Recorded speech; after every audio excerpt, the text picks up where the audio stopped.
Hey guys, today we'll be talking about J.L Mackie's book called Ethics Inventing Right and Wrong.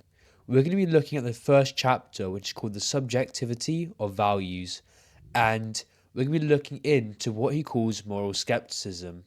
Let's get into it. So J.L Mackie starts off the first chapter with one sentence: there are no objective values.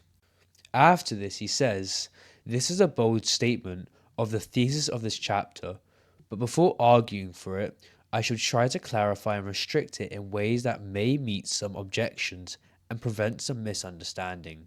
What we can understand so far is that what J.L Mackie is trying to do is trying to deny objective morality.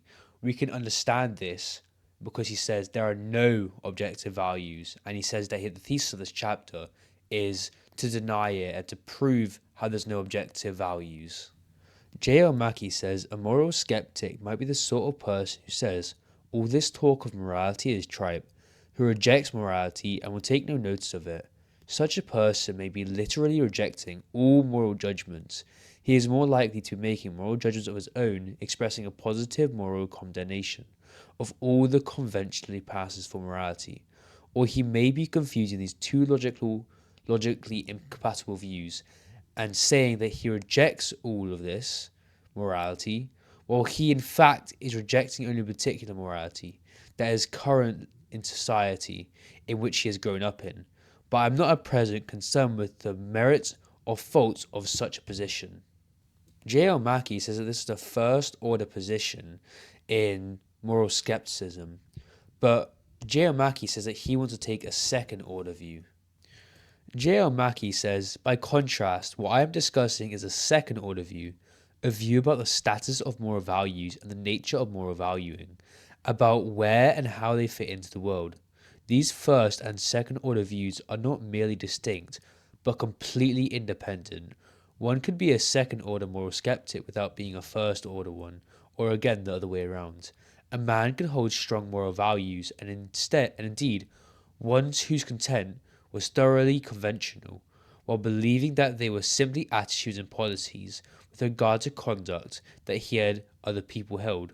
Conversely, a man could reject all established morality while believing it to be an objective truth that it was evil or corrupt. With another sort of misunderstanding, moral skepticism could seem not so much pretentious as absurd. How could one deny that there is any difference between a kind action and a cruel one, or that a coward and a brave man behave differently in the face of danger? Of course, this is undeniable, but it is not the point. These kinds of behavior to which moral values and disvalues are ascribed are indeed part of the furniture of this world, and so the natural descriptive differences between them, but not perhaps in differences in value. It is hard fact that cruel actions differ from kind ones, and hence well in practice. And to use these words, cruel and kind, with their actions which are cruel in such a descriptive sense, are to be condemned. The present issue is with regard to the objectivity, specifically of value, not with regard to the objectivity of those natural factual differences on the basis of which differing values are assigned. So what J.L Mackie cares about, right, is a second order view. This simply just means that he cares about the nature of morality, right? How we assign the values good or bad, right? Not why we assign it, right? It's not about why we might say one is good or one is bad.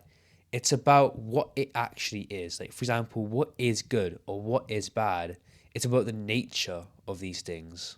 J.L. Mackie goes on to explain what the subjectivity of values is, right? And he goes on to explain how morals are subjective, which we'll look at in the next video. The point of today's video is discussing what moral skepticism is.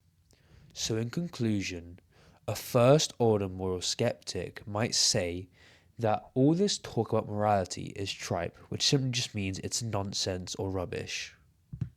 This means he doesn't care to discuss about morality because he just thinks that any form of moral standards such as killing is bad, killing is okay, or anything that concerns moral judgments, it's just useless to even assign values like that because the point of morality is just complete nonsense, is what he's saying.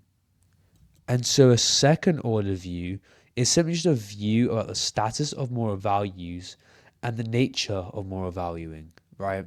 So he cares about, or what a second order moral skeptic might care about, right, is the nature of these values, right? The nature of why killing might be considered wrong. But that's it for today's video. I'll be talking about subjectivism in the next video about this, right? But for now, that's it. Wherever you are, whether it's daytime for you or nighttime, have a great day or great night. That's it from me. I'll see you guys in the next video.